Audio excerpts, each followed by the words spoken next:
Guys, welcome back to my YouTube channel. I hope आप लोग अच्छे होंगे। तो आज हम लोग पढ़ेंगे ब्लड के बारे में, जो हमारी बॉडी और लाइफ दोनों का इंपॉर्टेंट पार्ट होता है। सबसे पहले तो ब्लड कनेक्टिव टिश्यू होता है, जो हमारी लाइफ में बहुत सारे वाइटल रोल प्ले करता है और डिसीज़ के अगेंस्ट हम लोगों को प्रिवेंट भी करता है। अगर हम लोग कंपोजिशन ऑफ ब्लड की बात करें तो हमारी बॉडी का जो टोटल वेट होता है उसका 8% हमारा ब्लड होता है। इसके दो मेजर कंपोनेंट होते हैं। पहला होता है प्लाज्मा, ब्लड प्लाज्मा, और दूसरा होता है फाउंड एलिमेंट्स, मतलब कि ब्लड सेल्स से बने हुए जितने भी एलिमेंट्स होते हैं वो ब्लड के अंदर ही आते हैं। ये देखिए आप यहाँ पे ऐसे पूरा लिखा हुआ है। मेरी टीपी पब्लिकेशन की बुक है, इसमें हिंदी और इंग्लिश दोनों में, मतलब काफ़ी अच्छा मेरा एक्सपीरियंस रहा है इस बुक में।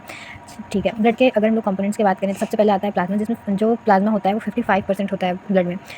इसके जो फॉर्म्ड एलिमेंट होते हैं उसके टू पार्ट्स होते हैं, जैसे blood carpals and platelets. Platelets तो अलग हो गया। ब्लड कार्पल्स के दो टाइप्स होते हैं, red blood carpals and white blood, जिनको सेल्स बोलते हैं, जैसे आरबीसी एंड डब्ल्यूबीसी। आरबीसी हमारा ब्लड होता है और वाइट ब्लड सेल्स हमारी डिसीज़ के अगेंस्ट प्रोटेक्ट करता है हमारी बॉडी को। जो भी मतलब फॉरेन एजेंट होता है उसके अगेंस्ट ही वर्क करता है और हमारी बॉडी से इन्फेक्शन को हटाता है, मदद करता है अपने नेचुरल एक्टिवेशन के थ्रू। फिर वाइट ब्लड सेल्स में दो टाइप्स आते हैं, ग्रैनुलोसाइट्स एंड ए ग्रैनुलोसाइट्स। अब देखते हैं ग्रैनुलोसाइट्स क्या होता है। ग्रैनुलोसाइट्स में न्यूट्रोफिल हो गया, बेसोफिल हो गया एंड स्नोफिल हो गया। स्नोफिल आपने सुना होगा, जो इन्फेक्शन हो जाता है जिसकी वजह से खांसी जुकाम सर्दी जकड़ा पकड़ लेता है, उसी को स्नोफिल बोलते हैं। इसमें स्नोफिलिया बोलते हैं, जिसकी वजह से होता है। Second one is a granulocyte. इसमें लिम्फोसाइट आता है और मोनोसाइट आता है। आप लोगों ने ब्लड के बारे में पढ़ा होगा, लिम्फोसाइट और मोनोसाइट क्या होता है। अगर ब्लड के फंक्शंस की बात करें तो as you all know, blood के बहुत सारे फंक्शंस होते हैं। ट्रांसपोर्टेशन, मतलब कि ये ऑक्सीजन को और कार्बन डाइऑक्साइड को ट्रांसपोर्ट करता है एक जगह से दूसरी जगह पे।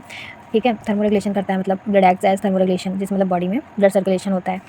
जैसे हमारी बॉडी वार्म भी रहती है, होता नहीं है वो blood warm blooded cold blooded type. फिर उसके बाद हाइड्रोलिक फंक्शंस होते हैं। इसके एक्ट एज अ व्हीकल की तरह भी ये एक्ट करता है, मतलब हार्मोन्स कैरी करता है, विटामिन कैरी करता है, अदर एसेंशियल केमिकल इधर से उधर पहुंचाने में इसका एक्ट एज अ व्हीकल की तरह एक्ट करता है। And the next one is maintenance of iron balance. हमारी बॉडी में आयरन को भी बैलेंस करता है। आप लोगों ने देखा होगा लैक्टेटिंग वुमेन में ज़्यादातर आयरन की कमी पाई जाती है, तो उनको आयरन की वजह से ब्लड भी कम होता है, इसलिए ये ब्लड के आयोनिक बैलेंस को भी कंट्रोल करता है।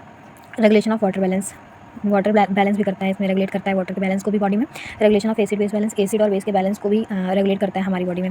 फिर उसके बाद regulation of body temperature, haemostasis, मतलब कि हमारी बॉडी में जो जैसे टेम्परेचर होता है उसको भी रेगुलेट करता है, मतलब कम ज़्यादा वो ब्लड की वजह से होता है कभी कभी। और फिर स्टोरेज फंक्शन, तो एज ऑल नो ब्लड में बहुत चीज़ों को रिजर्व भी करता है, जैसे कि प्रोटीन हो गया, ग्लूकोज हो गया, सोडियम हो गया, पोटेशियम हो गया, जो हमारी बॉडी में ज़रूरी होता है वो तो। एंड द लास्ट वन हो गया डिफेंसिव फंक्शन, मतलब जो हमारे ब्लड के डब्ल्यूबीसीज होते हैं, वाइट ब्लड सेल्स, वो रिस्पॉन्सिबल होते हैं किस चीज़ के लिए, जो हमारे डिफेंसिव फंक्शन के लिए। न्यूट्रोफिल है, मोनोसाइट्स है, वो हमारी बॉडी को बैक्टीरिया और एंटीजन से प्रोटेक्ट करता है, इनगल्फ, मतलब खा के। ईटिंग सेल इसको बोलते हैं। ईटिंग सेल इसलिए बोलते हैं क्योंकि मतलब जितने भी बैक्टीरिया, फिर कोई एजेंट ऐसे एंटीजेंस हो गया, फॉरेन बॉडी हो गई, उसको जो है ख़त्म करता है। So I hope so you guys like my video.